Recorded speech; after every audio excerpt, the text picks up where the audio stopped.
Hello. The intent of this video is to provide a brief overview of Tredence's supply chain control tower solution. Tredence's supply chain control tower solution is an accelerator with certain components and features which have been pre-built, and in line with specific client needs, we can personalize, customize, or even add more new components. The best way to get a quick overview of the control tower solution would be via looking at the insight to action flows of key personas like a VP of supply chain, a transportation director, or a transportation analyst. Let's start with the VP of supply chain. As soon as the VP of supply chain logs in, this is the landing page he's presented with. The objective of the VP of supply chain is to get a very quick summary of the overall supply chain health across all the key verticals. For the purpose of this demo, we will be focusing on the verticals of transportation, inventory, and warehousing.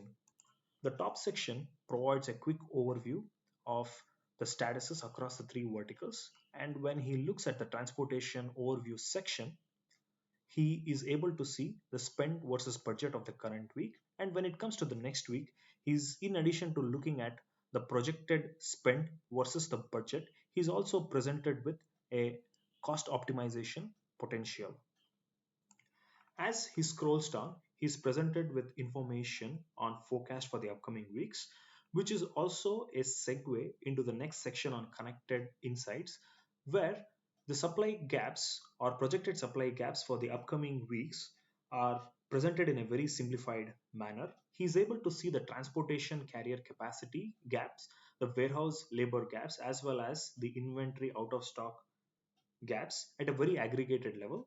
And there is also a section which provides a drill down of those gaps at the DC level, and he can look at these gaps across all the three functions.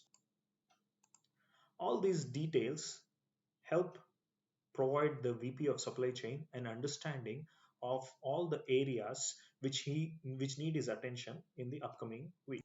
There is also another section on alerts which provide him more details about the issue. He can opt to assign these issues to the relevant personnel so that they can take it forward, and it appears in the person's queue, and so that when he logs in he knows that he has to take it forward. This concludes the insight to action from the perspective of a VP of supply chain. Before I get into the day in life of a persona like a transportation director, I wanted to give a very quick overview of the transportation section of the control tower. There are four sections, as you can observe. An executive view is more catered towards a persona like a transportation director who is more interested and focused on the supply chain health, or when it comes to specifically the transportation scheme of things.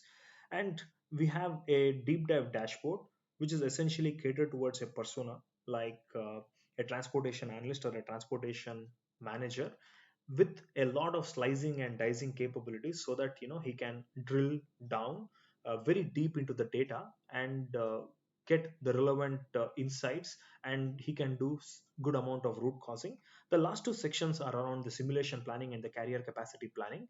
These are essentially capabilities around supply chain optimization, as well as some amount of planning capabilities as well.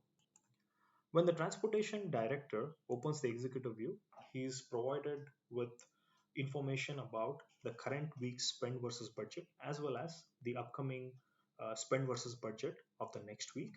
In addition to that, there is also drill down capabilities into cost by DC, by mode, and by carrier as well. There is another section which provides him with a few key KPIs.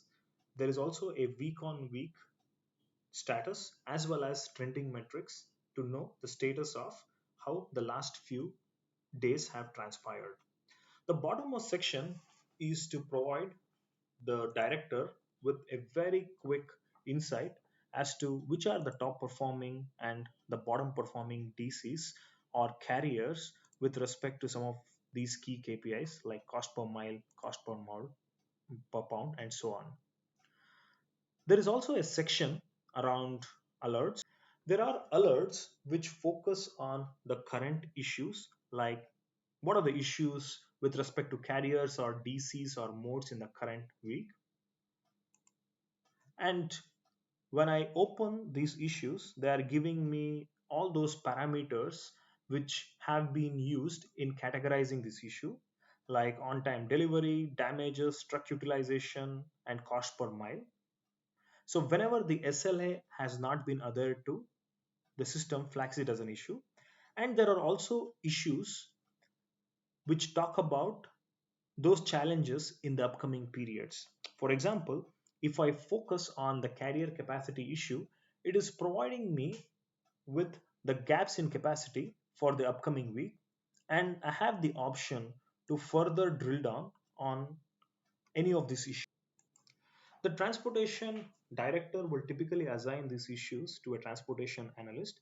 The transportation analyst will look at these gaps in a more closer detail. He will look at the reason for the gaps. He will try to look at the gaps at a lane level, and he will contact the relevant carrier personnel to see if there are some adjustments which can be made, post which either a report would be sent to a TMS, or if the TMS is actually linked to the supply chain control tower, these adjustments can be directly published back. There is also a section on simulation planning, which essentially talks about those supply chain cost optimization use cases. Similarly, there are capabilities in the areas of inventory and warehousing as well. This completes our very short overview of the supply chain control tower.